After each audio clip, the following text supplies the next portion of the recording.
Dr. Zeltalker had dissected over 42 species in his long medical career across the galactic core, but nothing, absolutely nothing, prepared him for the living nightmare that was the human body. The subject lay sedated on the medical slab, a large male human recovered from a crash on Crenari 4. The emergency beacon had triggered, and Zeltalker, the senior xenobiologist aboard the GSS Varnock, took it upon himself to study the strange creature. He was intrigued. It looked squishy, underdeveloped, fragile, soft-skinned, with only minimal fur and primitive clothing. He had expected a basic autopsy, a quick report, and then disposal. Then he opened it up and screamed. "This isn't right," he muttered, tentacles twitching. "This is not right." Lieutenant Varish poked her head into the lab, brows furrowed. "Problem, doctor?" Zeltalker pointed a trembling claw toward the slab. "The heart. One heart. And it just keeps going. It's running on stress chemicals. Constantly." Varish blinked. "Is that bad?" "It's insane. There's a pressurized pump that runs 24/7 for decades without replacement. I've seen warbits with less reliable cores. And look at these." He lifted a strange pinkish coil. "These are intestines, 7 meters long. They store bacteria intentionally." Varish recoiled. "That's not possible. That would cause internal infection." "It should," Zeltalker shrieked. "But somehow it doesn't. Instead, they use it to digest things that aren't even food by most standards. I found trace elements of capsaicin, caffeine, and something called nacho cheese powder. This species eats poison for fun." Varish took a cautious step back. "Oh, and pain," Zeltalker continued, voice rising. "They experience it, sure. But they like it. They do things called marathons that destroy their muscle fibers, then they feel pride when it hurts the next day. They will literally tear their bodies down on purpose to rebuild them stronger." Varish swallowed. "They adapt to injury? They overcompensate. It's not regeneration. It's vengeance. And look at their bones. Hollow in some places, dense in others, flexible but rigid. Who designed this walking contradiction?"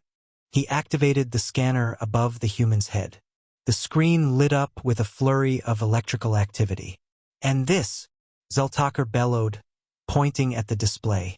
"Their brain constantly active even during sleep. I thought it was a malfunction. But no, they dream every night.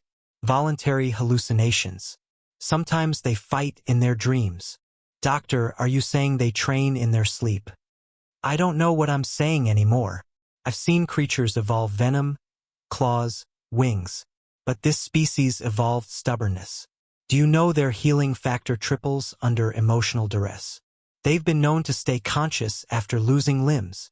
Varish's skin turned a pale blue, a sign of distress. "Should we be worried?"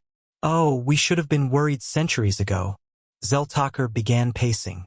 "Their immune system is so aggressive it sometimes attacks itself, just for something to do. And when it doesn't attack, it stores diseases inside their cells, then remembers them. It's like giving your body a grudge file." There was a groan from the slab. The human stirred. Zeltalker froze. "Oh no, it's waking up." The human blinked, looked around blearily, then sat up as if he hadn't just been sedated for 12 hours. "Yo, where am I?" Varish stumbled backward, stunned. He's conscious already?" Zeltalker checked the monitors. "This can't be right. His blood pressure is spiking, but not dangerously. He's just angry." "Am I being dissected?" the human asked, glancing down at the surgical lines. Zeltalker hesitated. "Merely examined."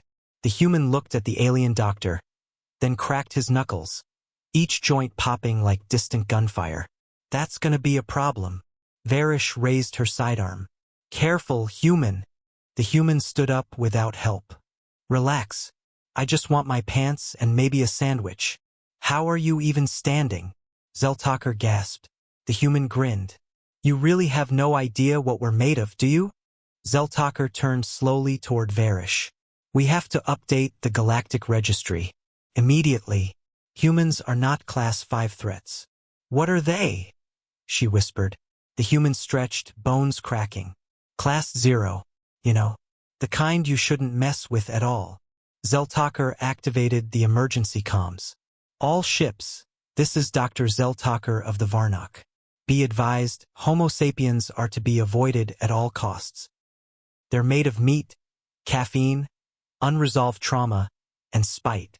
Do not engage unless suicidal. The human smiled again.